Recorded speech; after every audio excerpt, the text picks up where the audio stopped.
Welcome to this edition of the Native News Update on this Wednesday, August 17th. I'm your host for today's program, and today we go directly to Anchorage, Alaska, and talk with correspondent Lori Townsend. Welcome to the Native News Update, Lori. We'd like to get a little bit of discussion going about some of the things that are going on up there Alaska way. Give us your introduction and let us know what's happening. Hi, Paul. Nice to talk to you. It's been a while. Summer's been busy. One of the stories that we're looking at this week is the fact that the Alaska Supreme Court has granted a motion by the state of Alaska for an emergency review of a case of the Pebble Partnership versus the Lake and Peninsula Borough. And this is out in the Bristol Bay region where there's been a lot of controversy over this Pebble Mine gold prospect. It's a massive proposal for development out there on state land. And there's a number of people who are opposed to it. There's a number of people who also support it for jobs and economic development in an area that's kind of economically depressed. It's considered the breadbasket of America for fish, for salmon. So there's a lot of back and forth about this issue, and it's ramping up now. And what's at issue right now is this motion to get before the Supreme Court language in a citizens' initiative that was put forward by a group called SOS Save Our Salmon. They want citizens to be able to vote this fall on whether or not the Lake and Peninsula Borough, which is essentially the county in that area, the government, local government body, for them to be able to add language to their permitting statutes that would say they can protect salmon and salmon habitat when considering permitting projects of this size. It's directly aimed at the Pebble Mine prospect. It doesn't mention the mine by name, but that's certainly what it's designed to try to stop. And the state has requested that the Supreme Court review this. The Supreme Court has agreed to it, and they could rule any day on whether or not this should and will go forward. The question I had was, what is the role of tribal governments or the corporations in that area? Is it something sponsored by the tribal governments up there or native corporations? Well, this is a prospect that's, as I mentioned, on state land, and there's some native entities that support the idea of job development, but there's others, such as Nunamta Aluxtai, which is a native organization in the area that's vehemently opposed to the Pebble Mine and the potential impacts or their fears of the impacts that it could mean for salmon habitat, streams, and that whole area of robust salmon fishing and subsistence. So there's a big divide in the area. Is Alaska dealing with the issue of salmon populations like it's a diminishing resource or an endangered resource yet? Well, it seems that, Alaska has a treaty agreement with Canada for escapement goals. And this is a separate issue from the Pebble Mine, obviously. Yep. We're talking about fish making it upstream into Canadian waters so that they meet their not only subsistence and commercial harvest goal limits, but also enough escapement that the salmon can spawn and reproduce and keep the populations abundant. We've struggled for the past few years making escapement on many of the rivers in Alaska. And a lot of times it's been way toward the end of the season where they finally get there. And that's kind of wreaked havoc with both commercial and subsistence fisheries for a lot of people in rural Alaska who are already having a tough time with fuel expenses and low income possibilities. So it's an ongoing issue, and it's attributed to a lot of things, both warming conditions, which can create more potential for parasites and other things that impact the fish. There's also been stories of beavers moving farther north in Alaska, and that elders in a lot of the villages say that beavers are very, very hard on salmon because the urine in the water impacts the eggs and the development. And so there's concerns about this northern advance of a lot of species that haven't been there before, and how that is also impacting stream development. So this mine would simply add to the issue of more pollution in the waterways that are already have lots of issues with them for the salmon returning.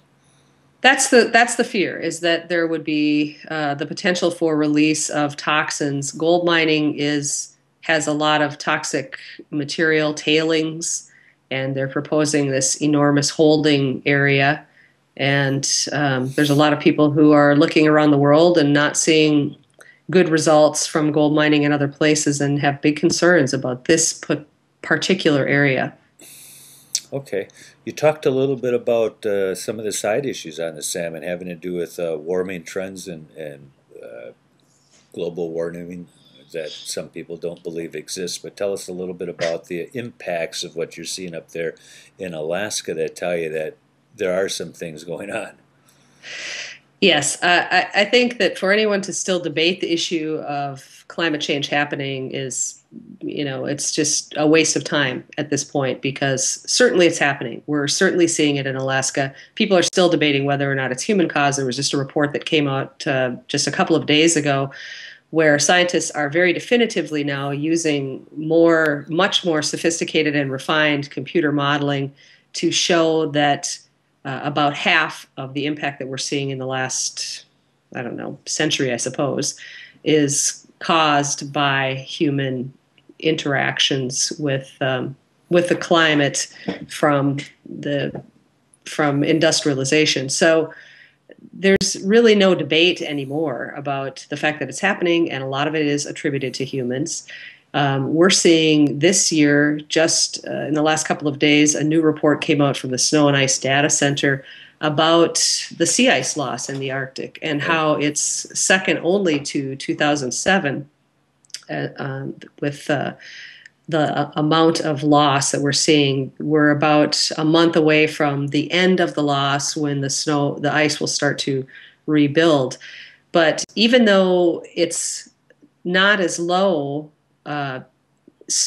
as far as the spread of the ice as it was in 2007, it is thinner than in 2007.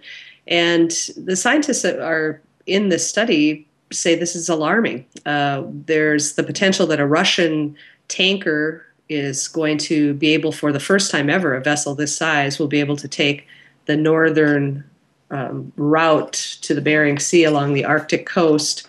And also, there's some satellite information that suggests that the southern route of the Northwest Passage over Canada is now ice-free, and theoretically vessels could traverse that area too, navigate through there.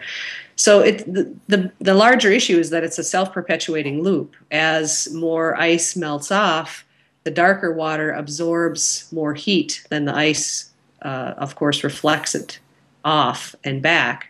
So darker water, more heat absorption, a faster feedback loop, and more rapid ice melt. Less ice, less heat reflection as well. So it begins to perpetuate itself. Which also impacts walrus, seals, polar bears, all the subsistence food. Yeah, devastating on the polar bears, because they're breaking through ice and having to swim miles and miles extra compared to their old habitat. Yes. Very troubling and concerning for the people who live in the Arctic.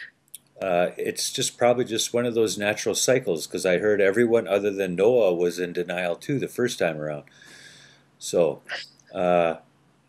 you said something about some of the other things going on. We'll come back and talk more about that. We can watch it, because people were saying they're hearing lightning, they're seeing bugs in northern Canada. Kids have never seen and heard certain things that are beginning to happen.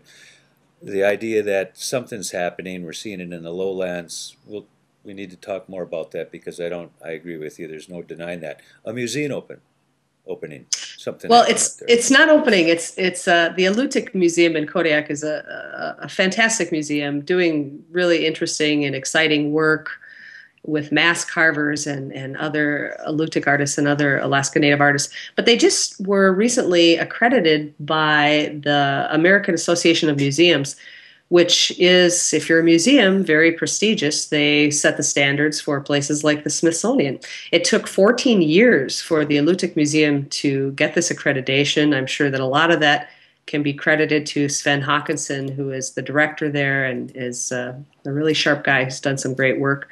And they'll be reviewed every 15 years to make sure that they can maintain that accreditation. But this is very exciting because it further validates their work and gives them the potential to seek funding for other projects, repatriation projects, and educational projects. Sven and some other Alaska Native carvers went to France to look at masks that were in a museum there, and it was very instructive for a lot of the carvers to see some of these articles from their ancestors and their clans that they had not seen before up close, and help them kind of reconnect to that part of their carving and their own artwork so that they can kind of expand on the types of carving that they're doing. Okay. So it's good news for the museum. What kind of carving are they doing up there? Is that all this little ivory carving and things like that? Wood carving, poles, totem poles? Well, this trip to France was looking at masks, and some of them were very, very, very old masks. I know that Sven Håkansson talked about hearing stories when he was young about some places where masks were that they weren't supposed to go near. They were supposed to stay away from them. And so it was instructive for them to be able to see some of these articles that, went to museums at a time when there weren't the laws in place that there are now. And some of those have come back to be viewed here and shared by the museum. There's been this great project between these museums. They put a book together of the masks. So it's a wide range of different materials that they're using. But there were ceremonial masks, full-size masks. Right. Some of them may have been funerary, and some of them may be, what do you call it, like intellectual property of a tribe that lost somehow. I remember going to a dance one time where the Northwest, where they were wearing those masks, just beautiful replicas of all kinds of strange spirits and birds and other things that are very colorful painted. Is that what we're talking about, that kind of stuff? Yes, some of them, just to look at them, even on the page in this book, there's so much power that emanates from them. I can't imagine seeing them up close in the same room because they still obviously retain a significant amount of power. And so it's great news for the museum, and hopefully they'll be doing some exciting projects in the future that we can talk about. Cool. We're just about running out of time, but I was wondering if that museum has any of that orange goo on display at all. What do we know about that stuff? Well, Kivalina, the village of Kivalina, did experience an inflow of some orange goo that no one was certain about what it was at first. It was kind of alarming to people who live there. Colorful, according to the pictures we've got of it on their bay there. It was nice. It was orange, bright orange. It was bright orange. And also the curious thing to me was that people who were collecting rainwater in the village also found some of this orange material in the rainwater, in the pails. So that was particularly interesting, and it seems that what's been determined so far from initial testing is that it's some sort of an egg, and there are scientists from University of Alaska Fairbanks looking into testing it further and finding out exactly what it is. But they hypothesized that some of it washed into shore, got very, very dry, and sort of got powdered and carried up in the wind, and that's how it got into the rain and into these rain pails that people were collecting for water. But concerning, and the people in Kivalina were alarmed at this bright color, and the elders said they had never seen anything like it before.